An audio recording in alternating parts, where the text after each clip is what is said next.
8.666 positivi in sole 24 ore, nuovo record per il Veneto dall'inizio della pandemia dopo gli oltre 7.000 contagiati di ieri.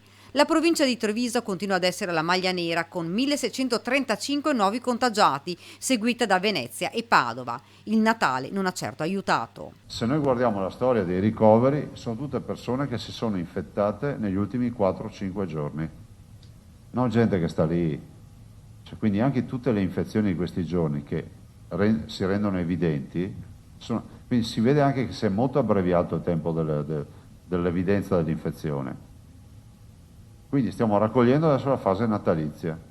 Se i cittadini non hanno capito come comportarsi, raccoglieremo anche quella di fine anno. Una situazione che preoccupa non poco, anche perché il presidente è chiaro: se continuiamo con questo trend, entro il 10 gennaio passiamo in zona arancione, un cambio che comporterebbe maggiori limitazioni per i Novax, pressione anche sul fronte ospedaliero. Oggi abbiamo 138, ieri era negativo il ricovero.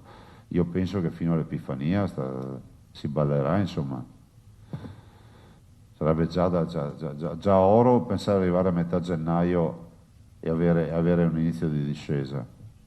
Ovvio che oggi abbiamo i contagiati, fra qualche giorno abbiamo i ricoverati, dovete sempre ragionare in questa maniera.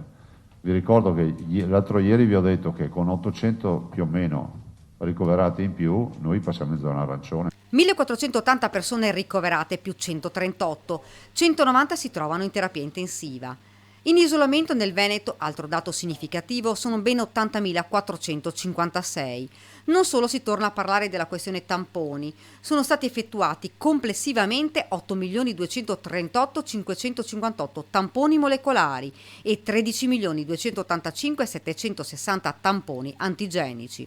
Una pressione insostenibile ormai. Bisogna cambiare le regole sulla quarantena e sui tamponi per non bloccare l'Italia. Dobbiamo prendere atto che c'è un punto di non ritorno ormai.